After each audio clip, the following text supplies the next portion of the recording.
Chapter 10. Rachel. I spent hours just walking in the woods, walking and trying to remember. Who was I? What was I? I didn't know. My mind would not answer me. I remembered how to talk. I remembered what things were called. I knew that the sky was blue and the moon was white and the ocean was deep and that winter was colder than summer. I knew all the background things of life. It was like watching a TV show where you could see all the sets, but the characters were invisible. Of me, of who I was and what I was, I knew nothing. Or not quite nothing. I knew that I was some sort of freak. I knew I could have feathers and beak and the legs of a bird. And I knew that I had some terrible enemy. The pine needles and fallen branches made walking painful. But what else could I do? Where was I supposed to go? Some terrible beast was hunting me. Who could I possibly trust? Answer me! I yelled at no one but the trees. Who am I? The sound of my own voice reminded me I had to be careful. The beast from the sky might be out there, might still be looking for me. I walked, always hoping the clouds would lift from my memory. I knew I had amnesia. I remembered the word amnesia.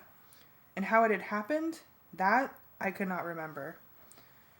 I stayed fairly close to the highway that sliced through the forest. I could see flashes of cars through the trees, a few hundred yards off to my right. But I stayed deep enough in the woods that no one from the road could see me. I could not afford to be seen, not until I knew what danger I was in. Then, amidst all the greens and browns of the forest, I saw something bright yellow. It was deeper in the woods, another few hundred yards deeper. I crouched down and walked on bent legs towards the splash of yellow.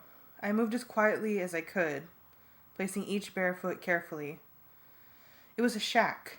The yellow was a cotton-ribbed top. From the Limited, probably.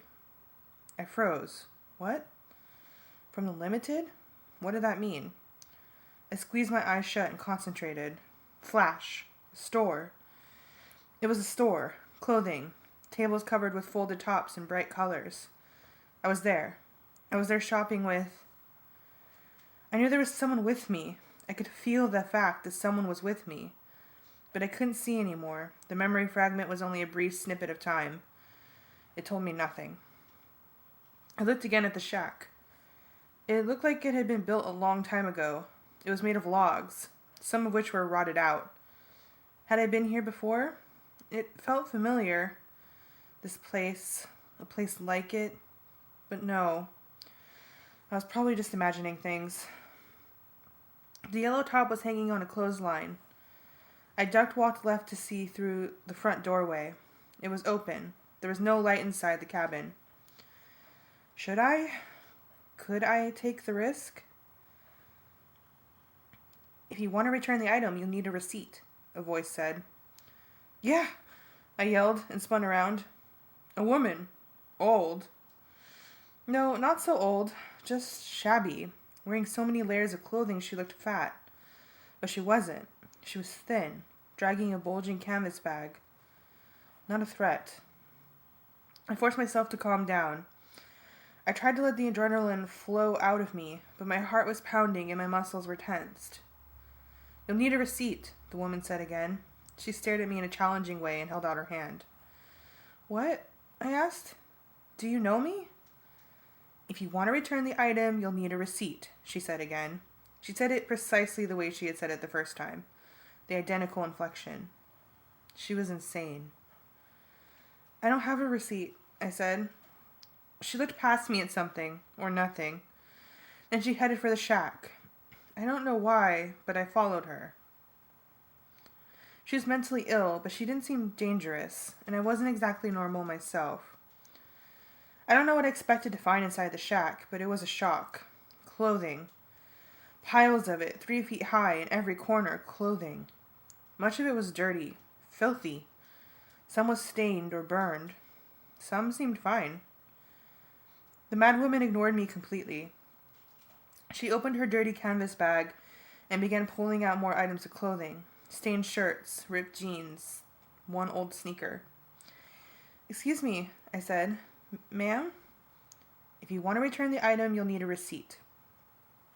"Can you tell me your name?" She stopped sorting the clothing. She turned a sly grin toward me. "My name or its name? We are two, not one. Yes. Yes. If you want to return the item, your name, please," I said. "It's gone now," she said craftily, "but it will be back. Oh yes, they'll be back. They never go away forever."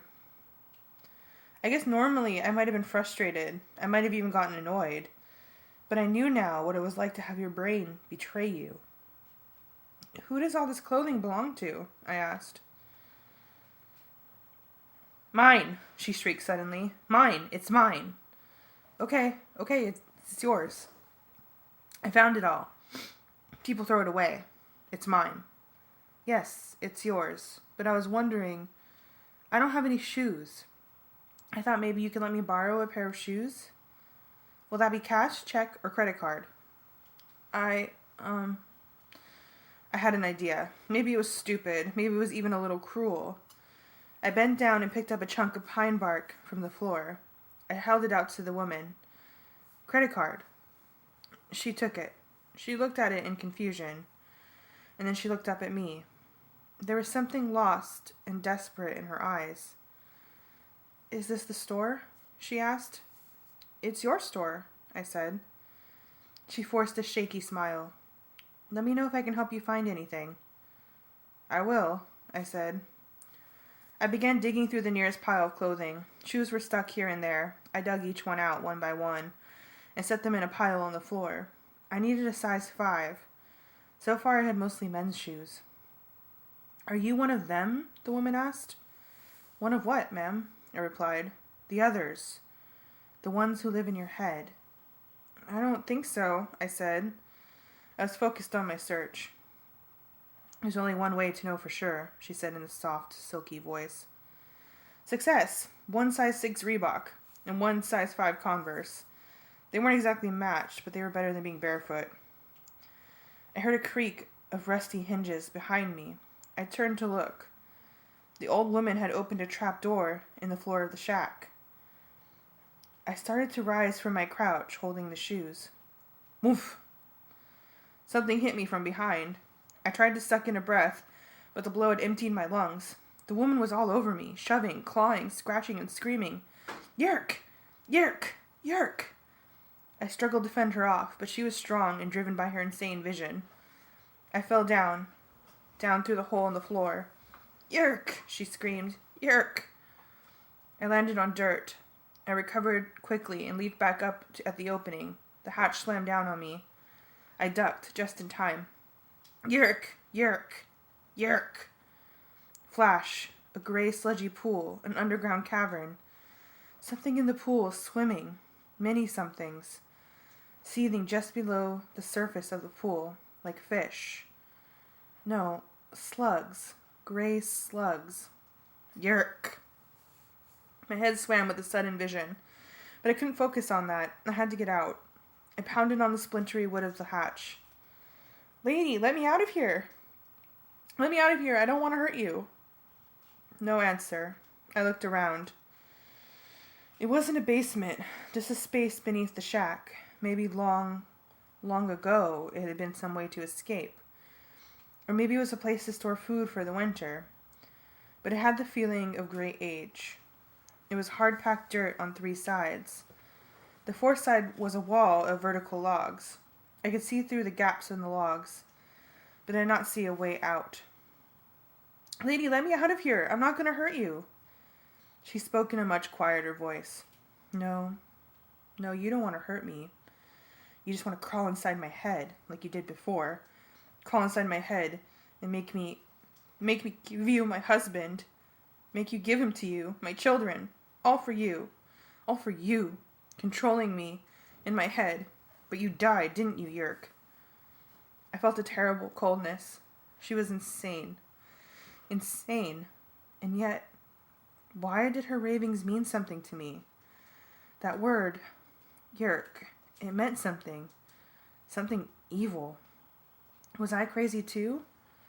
Was that the truth I was hiding from myself?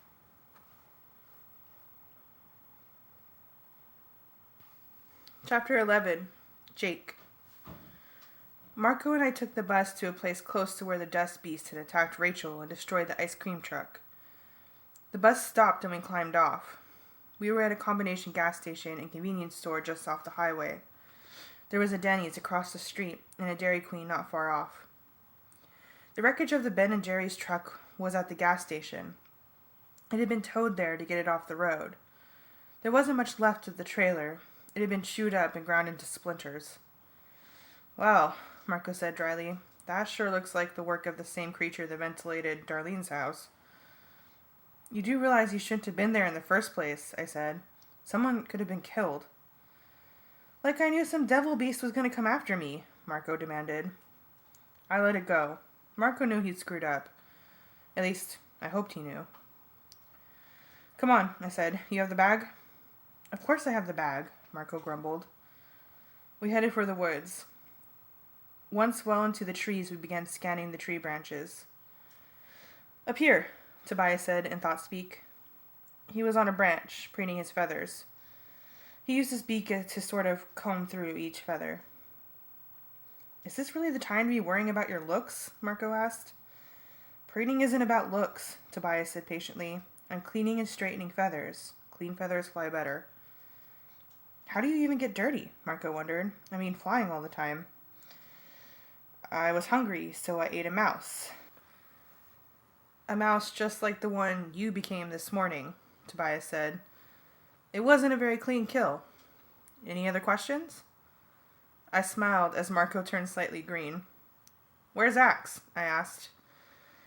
He's coming.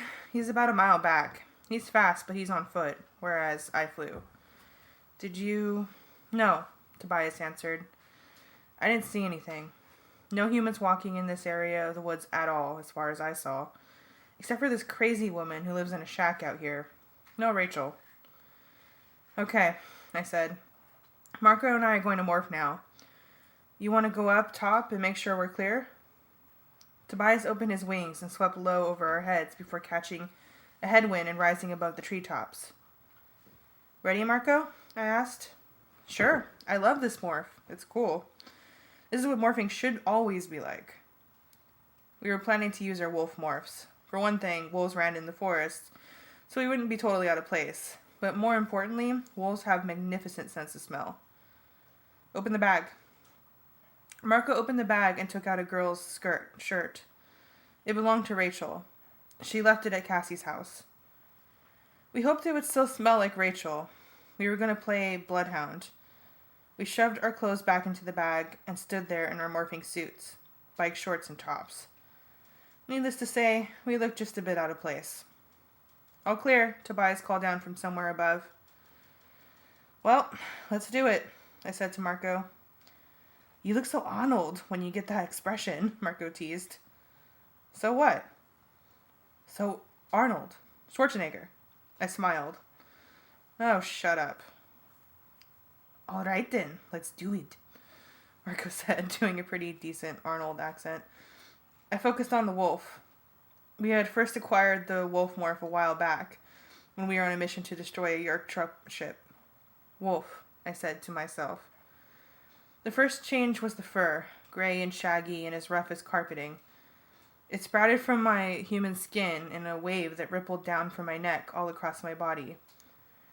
I could see my face bulging out, growing a long snout. It's very odd because when you're a human, you can't really see your own nose, so it's definitely weird to have this long thing sticking out of your face. Of course, that's not exactly the only weird thing about morphing. Morphing seems like it should hurt. I mean, there are entire organs inside your body that are changing, even down to the individual cells. Everything about you is changed within a couple of minutes. It doesn't hurt, though. I guess the Andalite scientists who discovered the process made sure of that. If it had hurt, it would have been pain too terrible to live through. Especially when you're doing some really bizarre morph, like into a lobster or an ant, when there's almost nothing left that's even slightly human. It didn't hurt, but it could definitely creep you out. I could hear my bones shifting and popping and stretching and squeezing. There was a grinding noise when my knee suddenly reversed direction. "Hey, Jake," Marco said. He still had most of his human mouth. I started to answer him, but the sound that came out was more like... Marco grinned, and at that second his mouth bulged into his snout. His teeth grew and multiplied and became the fearsome weapons of a wolf. "I don't believe it. It's coming," Tobias yelled. "It's coming." I didn't need to ask what Tobias meant. I looked up at the sky. A dust storm was blowing just above the trees. "It's coming." Chapter 12. Rachel. "Let me out, you crazy old woman," I yelled. I was learning something about myself. I didn't know my own name, but I knew one thing. Whoever I was, I had a temper. But the woman was no longer paying attention to me. I could hear her in the cabin above, sorting clothes and muttering to herself. The anger I felt was good. I realized it kept me from being afraid. There was something about that word, Yerk. It meant something. Something bad. Flash. I was looking through strange eyes, seeing too well, seeing not at all. Then a centipede. Bigger than a human. Huge. More creatures. Some real, some that couldn't possibly be real. An elephant. A massive, rampaging bear. Ants that were as big as I was. A deadly creature that swung razor-bladed arms and had feet like Tyrannosaurus and... Flash. And a creature dying. Like a horse. No, like a deer. But not a deer. A tail that flashed. Eyes. Too many eyes. And thoughts. Thoughts that were in my head. "Get out of my head!" I yelled suddenly. I gasped. It had been so powerful. My mind had opened and gushed out horrible images. And then it had closed again. Everything was hidden once more beneath a gray blanket. I smelled smoke, and the scent was strong. Strong and near. Was the old woman cooking? Making a campfire? Was she... The shack! It was burning! "Let me out of here!" I cried. "The shack's on fire!" "You won't get me again, Yerk." "I'm not a Yerk. Let me out. Let me out." The fire spread with stunning swiftness. In less than a minute there were tongues of flame dripping down through the chinks in the floor above. I could hear it snapping and popping. The smoke poured down in gusts and then blew away, only to come back still stronger. "Let me out!" I yelled, but there was no answer. I was going to burn. I coughed as smoke scorched my throat. I ran to the log uprights that formed the cage. I shoved at them. Shoved and pulled, but they didn't move. I was trapped. I tried to scream again, but I coughed instead. I could barely breathe. Already my head was feeling light. Power. I needed power to break out. Power enough to shatter the rotted logs. I sank to my knees, driven down by the heat. Sparks fell around me, and I brushed them away as they burned my legs and back. I was too weak. I couldn't do it. But within me, something within me. And then it began. I didn't even notice it at first. I was too terrified. I expected the flame to engulf the cabin and crash down on me on any moment. Suddenly, I began to change. I was becoming large. So large, so quickly, that my head was rising toward the flames. Heavy, dark brown fur was growing from my arms and legs. But what I noticed most was the power. Rippling, massive muscles bulged from my arms and legs and swelled my neck. It was an incredible, giddy rush.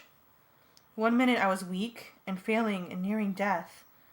The next minute, the power, the amazing, straining, bulging, explosive power,